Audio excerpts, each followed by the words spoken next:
This is my second video update for the day.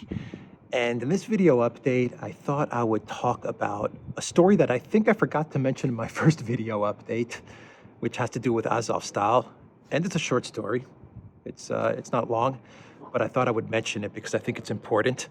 And then I want to talk about Chrystia Freeland at the G20, which I think is really interesting.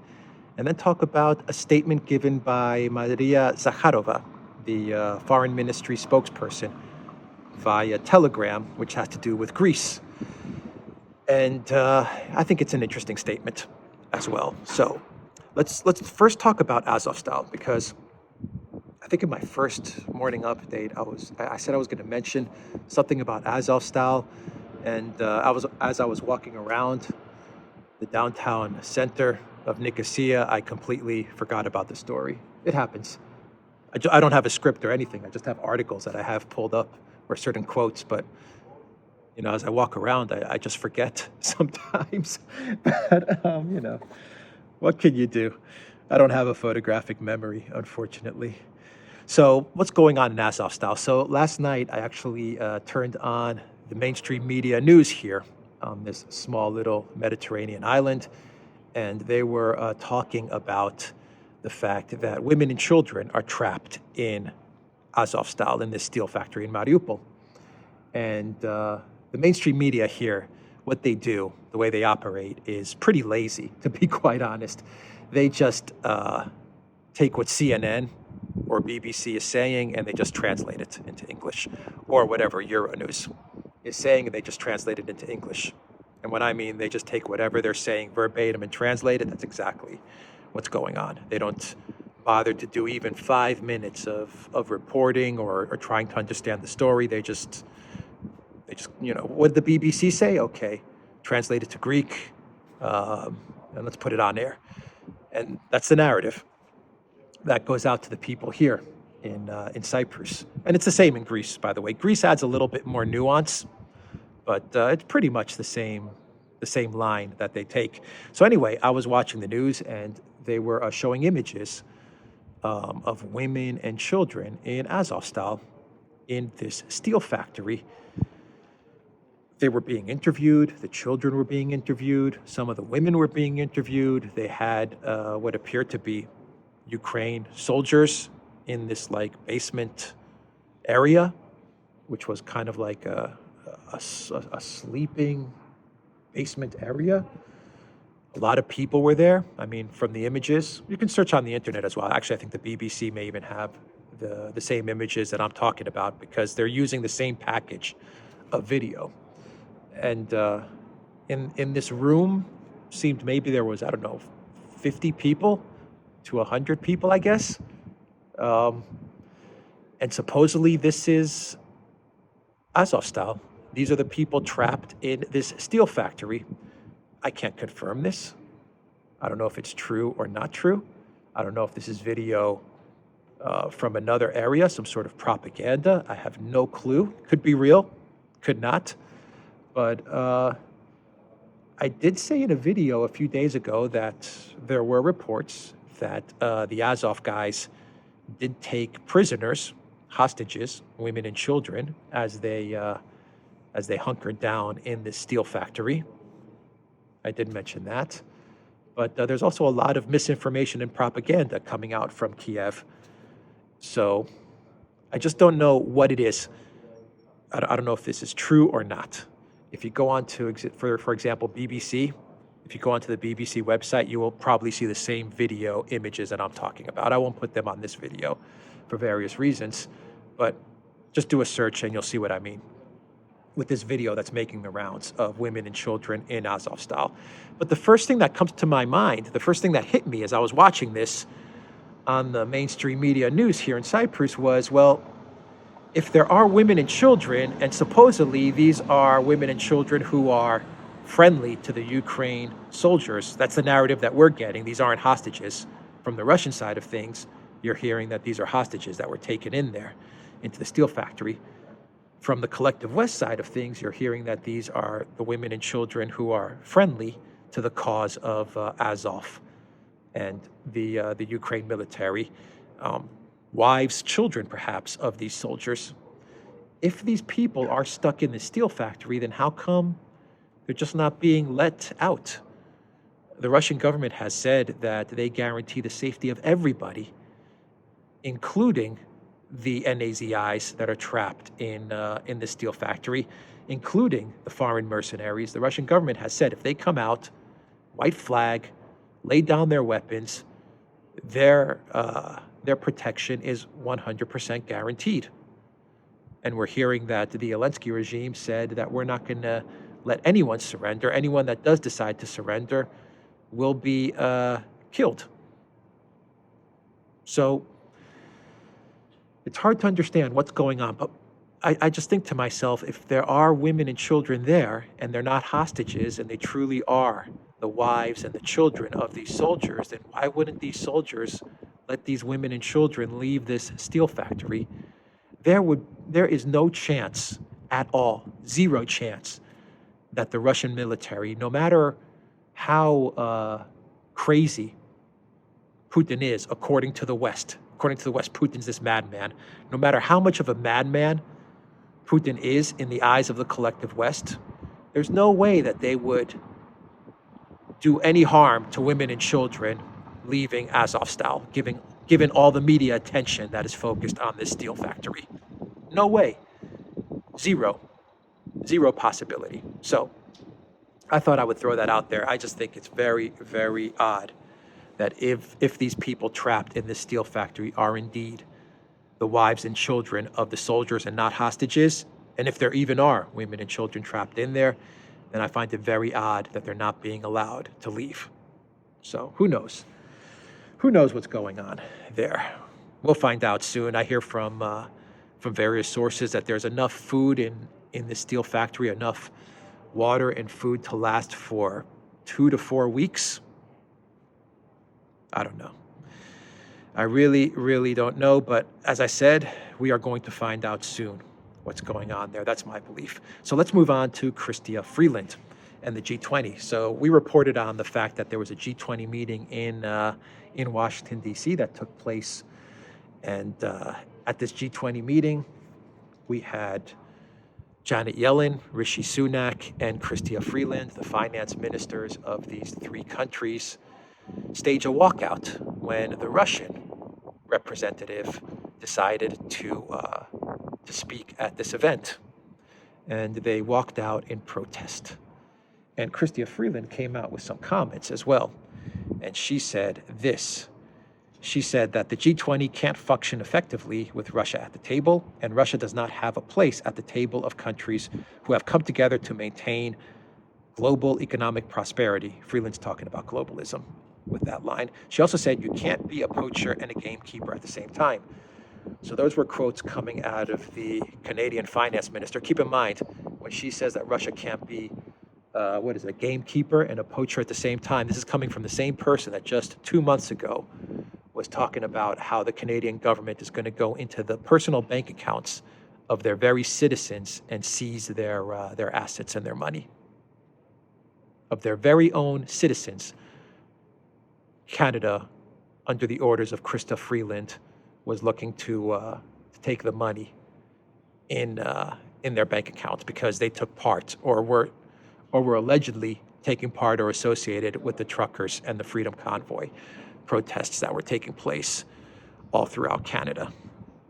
This is Chrystia Freeland now saying that it's Russia that is acting like a gamekeeper and a poacher at the same time. Is that what she said? A poacher and a gamekeeper at the same time. Yeah. Okay. Chrystia Freeland.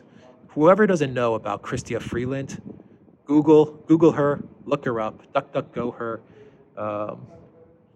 DuckDuckGo is actually not something we should be promoting, and Google is not something we should be promoting. I'm trying to think of a search engine. Yandex her. Yandex Chrystia Freeland, and you'll find out that she has a very interesting history connected to Bandera and the red and black flag of Western Ukraine, right sector, and all of these terrible forces that have resurfaced in this conflict. So that's Chrystia Freeland, the real brains in the in the Canadian government, the brains behind Justin Trudeau. And I also have to think to myself, if these three countries, the UK, Canada, and the US, and there may be some more countries in there as well, but let's just focus on these three countries. If these three countries are so upset that Russia is taking part in the G20, then instead of Russia leaving the G20, for which many countries do not want Russia to leave, but instead of creating this fuss and this hysteria and this childish temper tantrum protest and trying to force Russia out of the G20, why don't the US, Canada, and the UK just leave the G20? Why don't they just take their ball and leave the playground? Instead of ruining it for everyone else, those three countries should just say, you know what? We're not going to be part of an organization where Russia is involved, so we're going to leave this G20 and we'll call it the G17, and we're going to create our own gig. We'll call it the C3, the crazy three, or the H3, the hysterical three: Canada, the UK, and the US. Yeah, just go off and do your own thing. Why ruin it for everyone else? Because everyone else at this conference, or most of the countries in this conference, are like, look, take a chill pill, Canada, Freeland, Sunak, Janet Yellen, relax. It's a G20 meeting. If you don't like Russia, that's fine. When the Russian representative speaks, you can speak next, and you can rebuke anything that Russia says, and you can debate Russia. I mean, why do you have to do these little childish, hysterical protests and walk out of these meetings? We know that their goal is to try to create some sort of hysteria and to cancel Russia and to create this whole fuss about Russia in these international organizations. But the truth of the matter is that it's these three collective West countries that are causing all the fuss, and they're ruining it for the rest of the countries that want to take part in these conferences and these events. Anyway, let's move on to Maria Zakharova. And she made a statement on Telegram the other day, and she laid into Greece, and she laid into Victoria Nuland. This was an interesting statement from Zakharova. Zakharova is, when she goes off on these rants, I mean, she's savage. She really, really comes up with some great Telegram posts. So anyway, on April 6th, the Greek government, they expelled 12 Russian diplomats from Greece. They designated them persona non grata, as they were being ordered to do so by Victoria Nuland and the ambassador to Greece, the current ambassador to Greece, Jeffrey Pyatt. By the way, Jeffrey Pyatt is getting promoted up by the Biden White House. So when he leaves his post in Greece as the U.S. ambassador in Greece, he's going to become the energy security czar for the Biden White House. So everyone that says that these guys should be fired or they should be let go, they get promoted up. If people don't know who Jeffrey Pyatt is, he was the person on the other line of the phone call with Victoria Nuland in 2014 during the Obama-Biden-Nuland coup in Ukraine. He was the person that was listening to Victoria Nuland say, F the EU, as they were scheming and plotting the coup government that was going to be installed in Kiev. After Ukraine, he was given the position of ambassador of the U.S. to Greece. He did a fantastic job in Greece because Jeffrey Pyatt's job is to create chaos and to make sure that the country where he is posted at completely severs its ties with Russia. That's his specialty. He's a neocon specialist. And his goal is to make sure that wherever he is, that country has no good relations with Russia. And he did a great job in Greece. He managed to completely dismember the Orthodox Church. So he broke apart the Orthodox Church, the Greek Orthodox Church and the Russian Orthodox Church. They're not on good terms, as well as the the patriarch in Constantinople. He managed to get the entire Constantinople Orthodox Church onto the side of the collective West and to break away from the largest, most powerful Orthodox Church, which is the Russian Orthodox Church. So he did a great job there. He also did a great job with this Ukraine crisis to make sure that Greece severs its ties with Russia completely. And anyone that knows Greece knows that the Greek people, they have very, very deep love for Russia. They really feel very close to Russia and to Russians. But Jeffrey Pyatt made sure that on a political government level, the Greek government would have no good relations with Russia at all going forward. He did a great job. So he got promoted. And Zakharova said in her Telegram post, she said this, and I'm just going to read it out to you.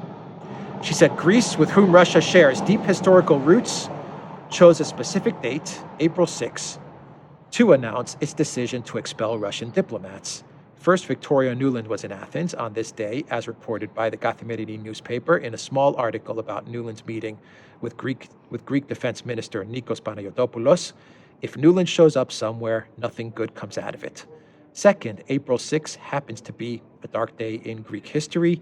It was on this day in 1941 that the Nazi Reich attacked the peninsula. Operation Marita for the Greek people, April 6 has the same significance as June 22nd for Russians. Was this merely a coincidence or a diabolic calculation on behalf of the American advisors? However, the outcome is obvious. There was a time when Russia helped Greece achieve independence and restored statehood, and its first head was previously Russia's foreign minister. But now this country's diplomatic relations with Russia have been reduced to almost nothing. This happened despite the fact that we share the same faith with the Greeks, the same traditions, and we're always there to help our Greek friends. Suffice it to mention Russia's effort to help Greece fight last year's wildfires in the Peloponnese. This is not so much an issue of Euro-Atlantic solidarity erasing the past, since it is a sovereign choice for every nation to decide whom to honor. Even worse, this deprives people and nations of their future, independence, and the right to make sovereign choices. This is how these historical parallels become a solid double line between us. So that was Maria Zakharova talking about Nuland's trip to Greece, talking about the relationship between Greeks and Russians, and making a note that the relationship, what was once deemed to be a very brotherly relationship between Greece and Russia, is no more. And that's sad, but that is fact. And why Zakharova made this statement 2 weeks removed from the April 6th expulsion of Russian diplomats from Greece, I don't know, but I think she made it given the fact that the Orthodox, those Orthodox countries, Greece and Russia, were entering the Easter weekend, because I think she made this statement on Friday, I believe, either Thursday or Friday. She put this out there. So this was her way of just kind of, reminding everybody that Greece and Russia, they share a very common, I don't want to say they share a common language, but, the Cyrillic alphabet was something that the Greek monks played a major role in giving to the Russian people. And then, of course, you have the Orthodox faith, which we share. And so I think that Zakharova was just, putting this out there to just kind of draw a line in the sand and to say, well, we've had a couple thousand-year history between us, but it looks like this is where we're taking a break. We're going to be on a break now with regards to our friendly relationship. I've talked in the past how the Mitsotakis government made the bonehead move to send 4 airplanes full of weapons to Ukraine as well. And then you had the Greeks seizing that Russian dry cargo ship the other day. And just, the Mitsotakis government has just made some incredibly bonehead, dumb moves to alienate Russia. Not by accident, by design. And when Nuland was in Greece, the reward for the Mitsotakis government for deciding to sever their relations with Russia The reward was Nuland coming to Greece and saying, no East Med pipeline for you, no gas pipeline for you. Greece, you are going to be importing all your energy from the United States via LNG tankers. And so she completely blew apart the East Med pipeline that Greece and Cyprus have been working on now for like 20 years in order to achieve some sort of energy independence, energy autonomy. Well, Nuland said, forget all of that. You're not going to be energy independent. As a matter of fact, you're going to buy your energy from us at a 10 to 15 times premium via LNG tanker. So that's the video, everybody. Let's do a clown world. Let's do a clown world. This one's a good one. This one's a really good one. And it has to do with OnlyFans. OnlyFans made an announcement just the other day where they said they are pulling out of Russia. They are leaving the Russian market. They said that they have to leave the Russian market because they have a lot of difficulties with the sanctions and processing payments and all of these things. And they're leaving. They're not going to be in Russia anymore. So OnlyFans is out of Russia. And I think this is an interesting story because I just wonder, the sanctions were meant to hurt Russia and to hurt Russian society. But it seems to me that as sites like OnlyFans or Instagram or Facebook, all of these toxic sites pull out of Russia, I think to myself, are you really hurting Russians or are you helping Russians? Because the fact that OnlyFans is going to be leaving the Russian market, to me signals that you're going to be looking at a Russia in the future that is going to be healthier, happier, more balanced, more secure, just more normal. You're actually helping Russia. So, I mean, these sanctions really are an amazing blessing for Russian society on a societal level. This is great news for Russia, not having OnlyFans in their country, not having Instagram and Facebook. You know, the Zukbot was actually sanctioned by Russia. I mean, this is really, really good news for Russian people and especially the Russian youth. We're going to be looking 5, 10, 20 years down the line at a Russian society that is going to be a very healthy and a very happy and balanced, well-rounded society because they don't have these toxic social media and, in the case of OnlyFans, PORN sites operating in their country. Now, I'm sure you're going to have local sites filling in the gap for OnlyFans. We already have VKontakte, which acts as a Facebook substitute, and VKontakte is a good social network, and it's a big social network. And there is an Instagram, a local Instagram app that has popped up as well in Russia. And you'll probably get something, maybe you'll get an OnlyFans kind of clone substitute site. But either way, it's good that these big globalist social media sites are gone from Russia. And I think that's the key. Even if you get like an OnlyFans clone into Russia, it's not going to be this big globalist behemoth type of social media app or PORN app. It'll be local, and I think as a local app, it's going to face a lot of scrutiny and it'll be reined in as to its PORN capabilities is what I'm trying to say.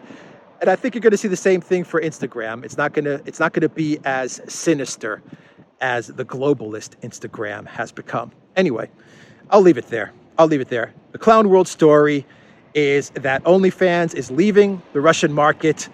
And while the collective West sees this as a bad thing, this is actually the greatest blessing for the Russian people, especially the Russian youth. I will leave it there, everybody. theduran.locals.com. Take care.